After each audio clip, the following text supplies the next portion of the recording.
Silakan siapa yang ingin bertanya? Nanti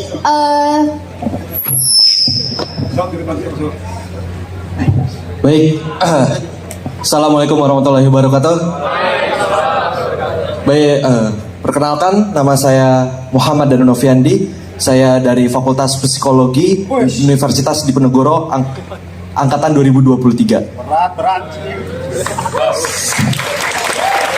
Sebelumnya, mohon maaf, mungkin di sini saya tidak bisa membawakan teori-teori ataupun disiplin ilmu politik ataupun hukum, namun saya ingin membawakan sedikit disiplin ilmu dari Fakultas Psikologi yang baru saja saya pelajari. Dipersilahkan kan ya untuk saya boleh menyantumkan. Jadi di materi PPAR di Psikologi Perkembangan Anak dan Remaja, bahwasannya teori behaviorisme atau teori yang dikembangkan oleh John Locke menyebutkan bahwasannya manusia itu adalah tabula rasa, ataupun manusia yang dilahirkan diciptakan murni seperti kertas. Maka lingkunganlah yang akan mencatatkan pengalaman-pengalaman dia ke masa depannya. Maka kita bisa mengetahui analisa prediksi apa yang akan dia lakukan di masa depan. Lalu pertanyaannya adalah bagaimana dengan calon presiden kita, tentang prediksinya, perilakunya untuk di beberapa tahun ke depan. Menurut saya ada salah satu calon yang malah lebih dihianati oleh politik di Indonesia. Dia adalah salah satu calon yang dari kecilnya saja sudah belajar di sekolah internasional, SMP-nya internasional, SMA-nya internasional, bahkan dia dikhianati oleh Megawati untuk menjadi calon presiden tadinya. Dan pertanyaan saya adalah, untuk calon presiden tahun 2024, apakah benar Anies Baswedan bisa menjadi calon presiden yang paling pas untuk bangsa kita? Karena menurut saya sendiri, dari latar belakang Pak Anies Baswedan, ada calon yang latar belakangnya jauh lebih baik daripada Anies Baswedan.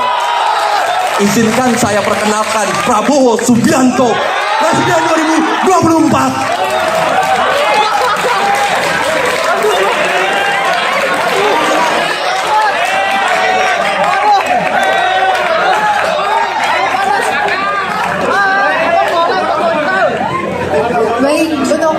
Di depan, karena tadi kesepakatannya adalah kita akan mengumpulkan pertanyaannya terlebih dahulu ya, biar teman-teman yang lain juga nanti berkesempatan gitu, dan para pembicara kita akan langsung menjawab secara menyeluruhnya gitu. Mungkin teman-teman yang lain ada lagi yang ingin bertanya? Terus baik, terima kasih atas kesempatannya. Yang saya hormati para pemateri semua. Di sini saya akan bertanya kepada Pak Rocky. Di sini saya sudah siapkan pertanyaan gitu. Kan Pak Rocky diundang kemana-mana untuk menyuarakan isi politik, ekonomi, sosial, dan budaya dan lain-lain. Namun kenapa Pak Rocky tidak pernah bicara tentang pelanggaran HAM di Papua? Gitu. Sekian.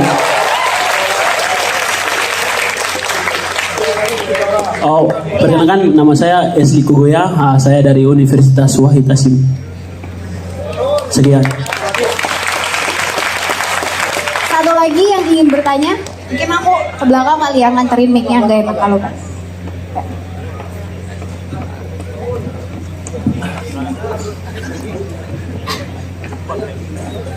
Oke, cek.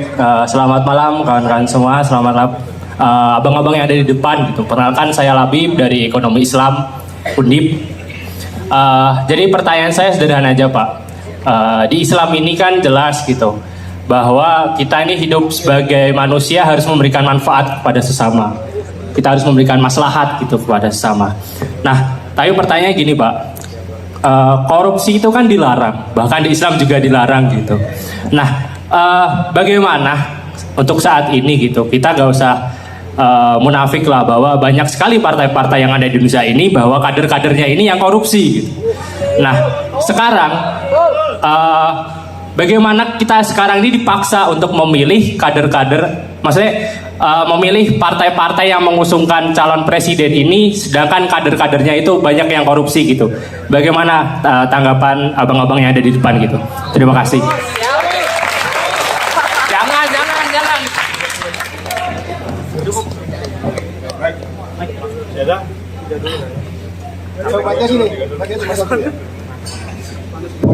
Oke, saya jawab pelan-pelan ya.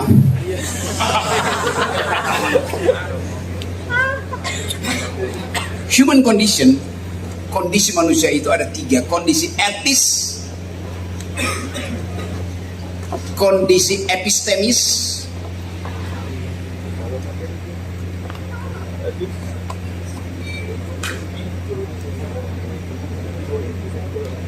dan kondisi sosiologis. Terangkan dulu kuliahnya ya. Waktu kita mulai masuk universitas, kita diajarkan teori tentang kapasitas otak kita untuk menghasilkan pengetahuan. Kapasitas untuk menghasilkan pengetahuan. Pertanyaan epistemisnya adalah, dari mana asal pengetahuanmu? Yang menjawab pertama namanya René Descartes. Bahasa Latinnya Cartesius. Anda yang pernah belajar matematika pernah tahu nggak bagan Cartesius itu ya? Itu datang dari orang yang sama. Namanya René Descartes. Descartes bilang begini, otak kita sudah dibekali dengan semacam komposisi yang diberikan dari langit. Namanya innate ideas. Jadi sudah ada ide di kepala kita yang memungkinkan kita punya pengetahuan. Kepala kita sudah ada isinya. Lalu datang orang yang namanya John Locke yang ada sebut tadi. Dia bilang nggak begitu. Otak kita itu adalah blanko kosong. Namanya tabula rasa. Jadi otak kita diisi oleh pengalaman yang kemudian kita kondisikan dengan fasilitas rasio di kepala kita. Jadi teori tabula rasa adalah teori epistemologi, bukan psikologi. Salah kamu. Bukan kamu yang salah, dosenmu yang salah.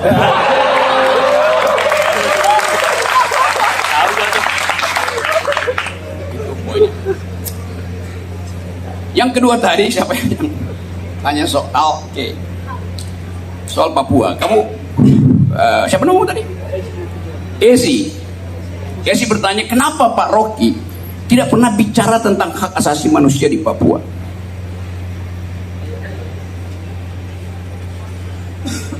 Kenapa Esi tidak pernah melihat video-video saya yang membela hak komunitas, hak orang Papua untuk tidak dirampok alamnya? Saya terangkan dulu untuk membuktikan bahwa saya lebih paham dari Esi tentang Papua.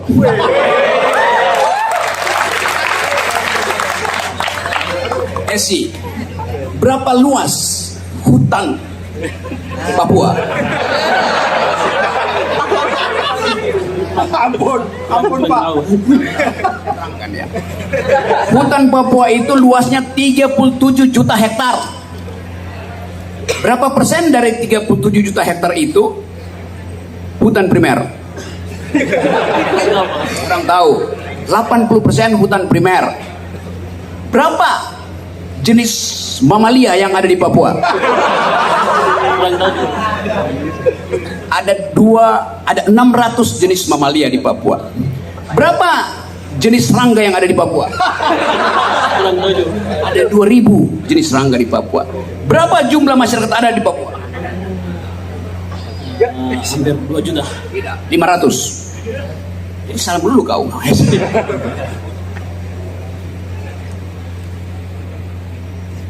Anda bayangkan, satu waktu saya naik ke Gunung Siklop. Tahu Gunung Siklop sih? Tahu. Di mana letak Gunung Siklop? Jayapura.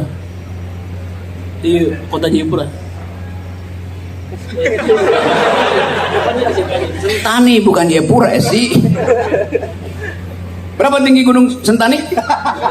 Kurang tahu.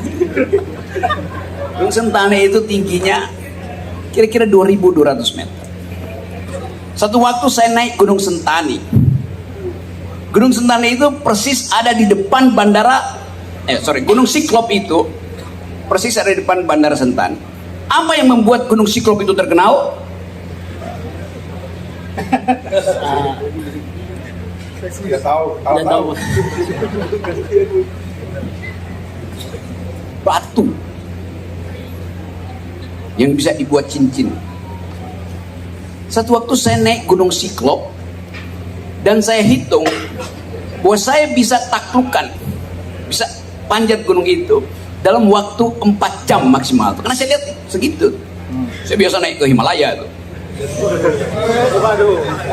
Ya saya anggap ya 4 jam. Yang terjadi apa? Saya mesti butuh waktu 15-16 jam untuk tiba di puncak. Kenapa begitu? Karena ternyata nggak ada jalan di situ. Mesti merangkak di akar-akar rotan. Jadi kalkulasi epistemik saya gagal karena saya tidak melihat keunikan dari Papua, yaitu hutan yang masih tertutup. 16 jam baru nyampe. Udah nggak ada makanan. Di atas Papua, di atas Gunung Siklop itu, saya menemukan sesuatu yang unik. Itu 2 hari lagi itu malam Natal di Papua. Lalu teman-teman anak muda Papua ajak saya untuk beribadah di gunung itu. Yang datang adalah Kristen, ada Muslim. Doa Natal itu dibacakan oleh seorang Muslim perempuan dari Jawa. Jadi Anda bayangkan pengetahuan saya itu mendasar tentang Papua. Ada toleransi di situ. Dan itu menunjukkan bahwa ada kesepakatan untuk menganggap bahwa kehidupan kita harus dirawat dengan saling menghormati keyakinan. Sekarang Papua jadi hotspot internasional. Karena sangat mungkin Indonesia mengalami instabilitas dimulai dari Papua. Kenapa? Karena Papua itu ada di dalam kondisi hak asasi manusia yang parah, makin lama makin parah. Anda bayangkan kalau terjadi krisis politik di kawasan Pasifik, Papua akan jadi tempat pertama intelijen militer Amerika beroperasi, karena di situ ada tambang emas mereka, ada Freeport. Itu yang menerangkan mengapa Amerika bisa memaksa Port Moresby, Papua Nugini, sehingga sekarang pelabuhan udara dan pelabuhan laut Papua Nugini boleh didarati oleh pesawat-pesawat Amerika yang hanya butuh kira-kira 1 jam untuk ke Papua. Jadi Anda bayangkan kalau terjadi krisis politik dan Indonesia diminta untuk menentukan sikap, proksi Amerika atau proksi Cina. Kalau kita bilang nggak menjawab pun itu dianggap, bagi Amerika kalau ada pertanyaan itu Indonesia nggak menjawab, artinya Indonesia proksi Cina. Maka dimulailah kasakusuk diplomasi di Papua misalnya. Eskalasi pelanggaran HAM dinaikkan, maka ada alasan Amerika untuk mengatakan perlu intervensi humanitarian di Papua yang sekarang terus-menerus jadi sinyal internasional tentang pelanggaran HAM. Apa artinya intervensi humanitarian intervention? Ini ada anak HI. Artinya ada hak Amerika untuk mengatakan bahwa demi kemanusiaan tidak boleh ada yang menghalangi bantuan internasional masuk ke Papua. Sekarang pemerintah Indonesia menghalangi, bahkan wartawan bisa lapor di situ. Kalau itu terjadi dan Amerika bilang, oke, kita terapkan no-fly zone di atas Papua, gak boleh ada satu pesawat mendarat di situ.